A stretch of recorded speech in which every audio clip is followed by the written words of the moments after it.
Em nosso estudo de hoje, a lição 23 do livro Roteiro tem por título Na Extensão do Serviço.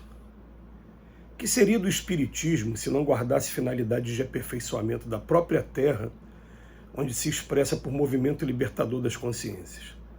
Seria louvável subtrair o homem do campo à função laboriosa da sementeira, distraindo-o da narrativa, com narrativas brilhantes, induzindo a inércia? Seria aconselhável a imposição do êxtase ao esforço ativo, congelando-se preciosas oportunidades de realização para o bem?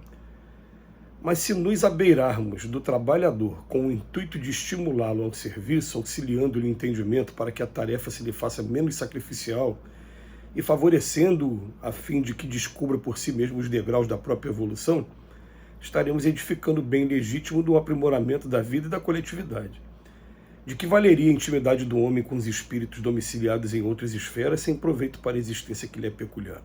Não será deplorável perda de tempo informarmos-nos sem propósito honesto quanto aos regulamentos que regem a casa alheia?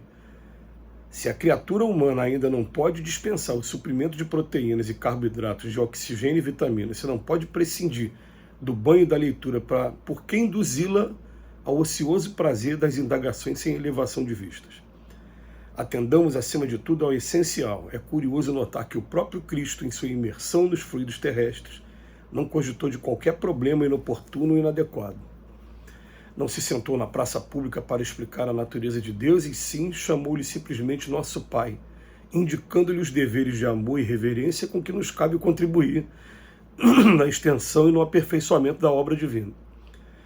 Embora asseverasse que na casa do Senhor há muitas moradas, não se deteve a destacar pormenores quanto aos habitantes que as povoam.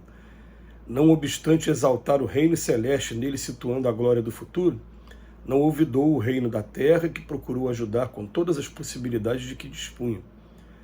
Curando cegos e leprosos, loucos e paralíticos, deu a entender que vinha não somente regenerar as almas, mas também socorrer os corpos enfermos na recuperação do homem integral.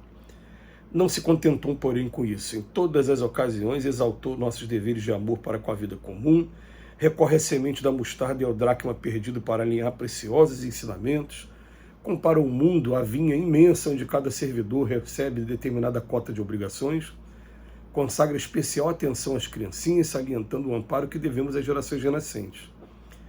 Nessa mesma esfera de realizações, os princípios do espiritismo evangélico se estenderão em favor da humanidade. Os desencarnados testemunham a sobrevivência individual. Depois da morte, provam que a alma se transfere de habitação sem se alterar de imediato, mas preconizando o estudo e a fraternidade, a cultura e a santificação, o trabalho e a análise, em obediência a ditames superiores, objetivam, acima de tudo, a melhoria da vida na Terra, a fim de que os homens se façam efetivamente irmãos uns dos outros no mundo por vindouro que será, indiscutivelmente, iluminada a seção do reino infinito de Deus. O Emmanuel hoje vem chamar a nossa atenção de maneira interessante, né? Para que a doutrina espírita? Será que a doutrina espírita ela serve simplesmente para que a gente descubra que tem vida do outro lado e a gente fique indagando os espíritos sobre a realidade deles, assim como a gente faria se descobrisse vida em outro planeta e pudesse conversar em bom português com esses habitantes desconhecidos?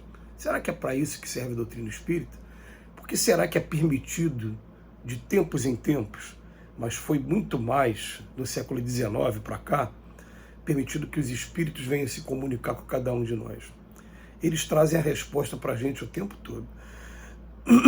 Eles dizem que esses mundos, o material e o espiritual, eles se interrelacionam de uma maneira tão intensa que a gente fica transitando um pouco lá, um pouco aqui, um pouco lá, um pouco aqui. A gente vem para cá em regime de prova, aprendizado, ou em regime de expiação, recuperação, causa e efeito. E a gente, quando está aqui, a gente tem o esquecimento do passado que nos favorece bastante, muito, infinitamente. Um dia a gente vai ter essa noção melhor da realidade. É muito bom a gente não saber o que a gente fez ou o que fizeram com a gente no passado, aqueles que estão convivendo com a gente hoje, e também não carregar o peso das culpas do passado. Deixa o passado lá atrás. Agora é CPF novo, é nova realidade e bola para frente. Mas a verdade é que a doutrina espírita ela veio para impulsionar o homem para o progresso.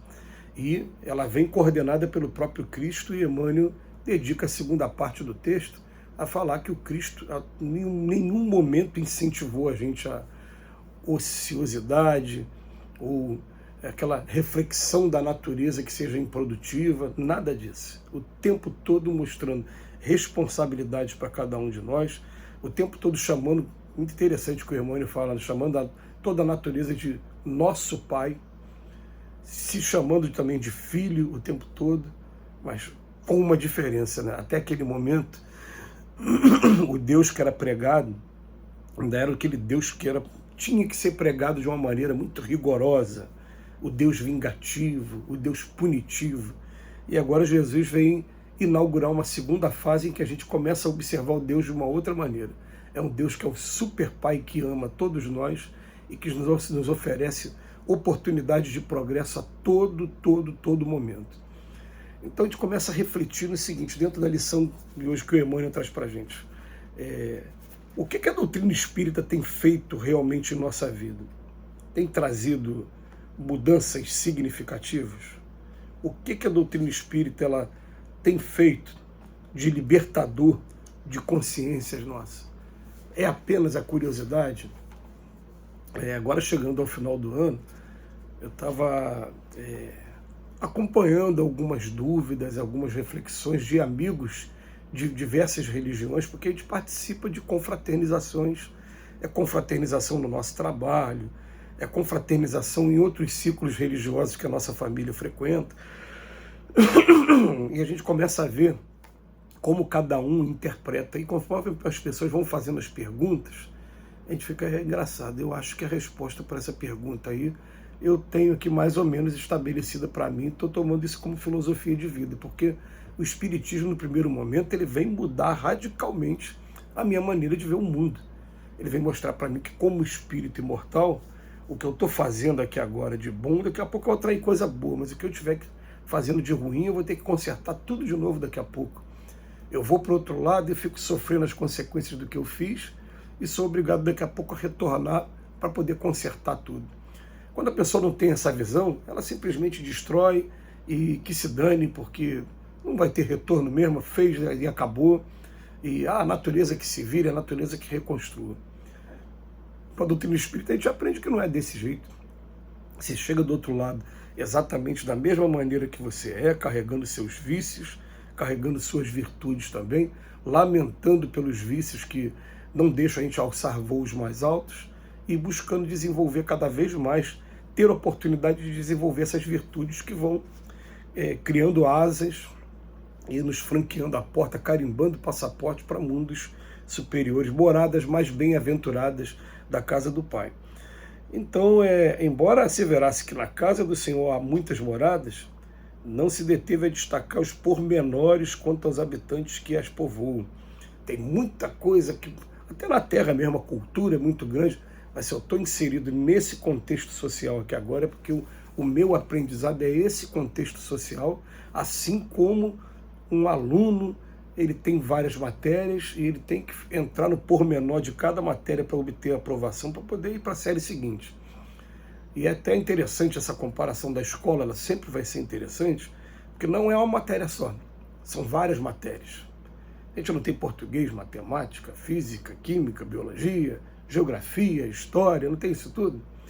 Aqui a gente vai ter a vida em família, a vida em sociedade, a vida religiosa, o meu trabalho profissional, a minha fidelidade e foco com relação às minhas realizações, são matérias diferentes, que daqui a pouco a gente vai ser avaliado em cada uma, e nesse conjunto de avaliação a gente vai chegar, sim, daqui a pouco a ver o nosso progresso e a ser aproveitado pelo Pai na grande obra do universo. Mas vai depender de cada um de nós, a partir do momento que a gente tem esse conhecimento, que a gente tem essas duas asas, que é a asa da moralidade e a asa da inteligência, a gente não vai perder mais tempo igual a gente perdia. A gente começa a aproveitar melhor o nosso tempo, tanto na instrução de nós mesmos, como também na contribuição para a divulgação. E a doutrina espírita realmente ela vai transformando a gente de maneira que a gente nunca mais vai ser a mesma pessoa. Sempre a caminho do progresso. Que Jesus nos abençoe hoje e sempre.